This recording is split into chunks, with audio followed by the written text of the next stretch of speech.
Stereotypes of Amazonians that rely in significant part on photographic images are the subject of Scoping the Amazon.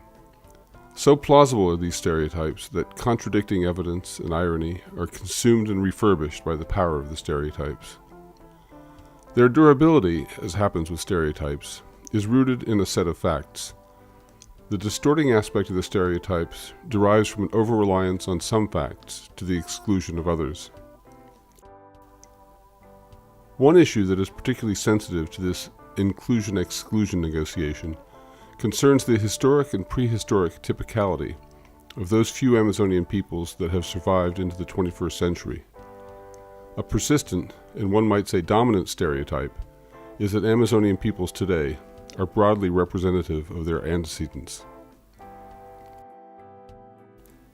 In some respects, that continuity is undeniable, but in many other and crucial respects, the Amazonian peoples of today pursue their lives in societies very different from those that prevailed immediately prior to conquest, when, as research continues to reveal, large, sedentary, perhaps proto-state societies, the likes of which have been absent for centuries, characterize the lowland regions overall.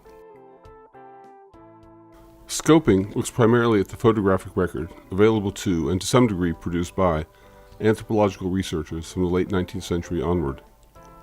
The photographic fixing of received ideas about Amazonian peoples began in the earliest phase of photography in the mid-19th century, and the profusion of anthropological research in a modern academicized field, which takes place mainly post-World War II, carries on a tradition of photographic representation that reflects more the conventions of anthropological practice per se, detailed ethnographic investigation of small, atomized, forest-dwelling peoples, than it is characteristic of Amazonian peoples in the round and in historical sweep.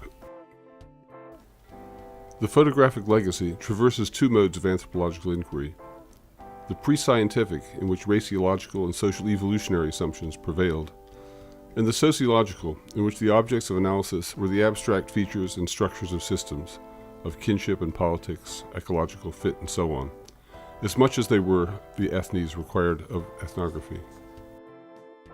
While photography lends itself to the former of these extremely well, for the latter it is far more problematic, inasmuch as the relationship between the appearance of things, or faces, and what underlies that appearance, in analogy with the phenotype-genotype distinction, is far more speculative and uncertain.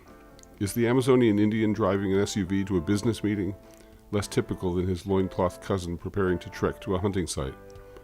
Neither is more or less Indian, but one is less problematically Indian in terms of what is conventionally represented photographically. Scoping looks at and analyzes photographs that document interest in Amazonian peoples from the perspectives of anthropological inquiry, exploration, commercial studios, public culture in the form of encyclopedias and carte de visite, and commercial cinema. The stability of stereotypes across these domains is one notable feature. Another is the desocialization of Amazonian actors, the emphasis on the entanglements of neotropical natural systems and landscapes. The alleged timelessness of the battle between the social and the natural is challenged in various ways, with the aim of trying to historicize the simplifying narrative that continues to exaggerate the land that time forgot, uncontacted tribes, and the exotic flora and fauna that typify the neotropics. While the emphasis on the exoticism of Amazonia and its indigenes has helped secure a precarious foothold for the few remaining Amazonian peoples, it has also served to obscure the obdurate banality of the developmental processes of their destruction over the 500 years during which they have represented archetypal noble savagery. Long a part of the modern world system, Amazonian societies in photographic representation tend to reflect the constructions placed on them that authenticate their pre-modernity while ignoring their own modernity and the wider conditions of their existence.